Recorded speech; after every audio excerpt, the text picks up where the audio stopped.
তরমুজ লাল এবং মিষ্টি কিনা চিনবেন কি করে? এগুলো চেনার কিছু উপায় রয়েছে। আমি পুরো ইন্টারনেট ঘেঁটে এবং ব্যবসায়ীদের সাথে কথা বলে 3টা উপায় বের করতে পেরেছি।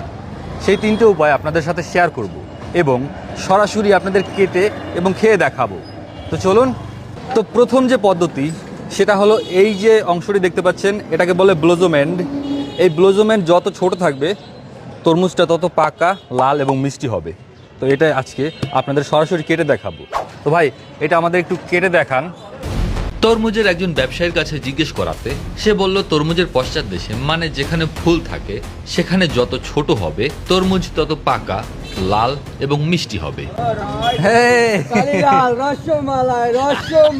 মধু মধু রসমালাই। তো দেখি ভাইয়া,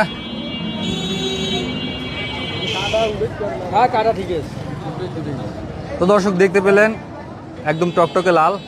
তো এবার এটাকে খেয়ে দেখাবো যেটা মিষ্টি কিনা। চলুন।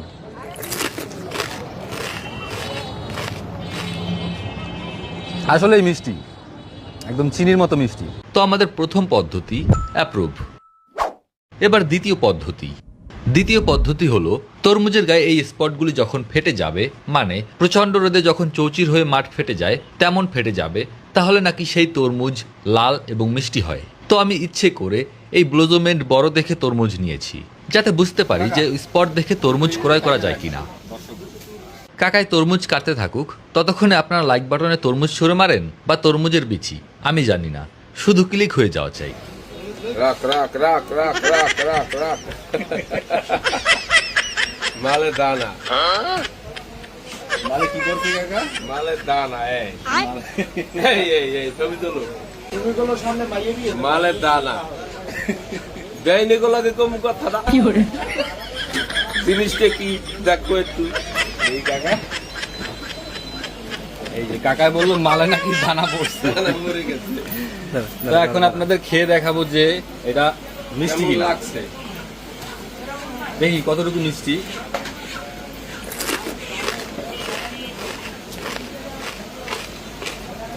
মোটামুটি মিষ্টি আছে, বাট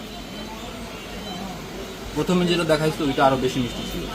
তো আমাদের 2 নম্বর পদ্ধতিটা অত ভালোভাবে কাজ করে। এবার আমাদের তৃতীয় পদ্ধতি। তরমুজের গায়ে এমন গাঢ় হলুদ বা ক্রিম কালার থাকলে নাকি সেটা বেশ পাকা, লাল এবং মিষ্টি হয়।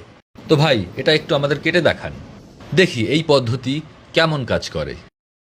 দেখা যাক কি হয়। হয়ে গেছে দেখার আগে দেখা যাক।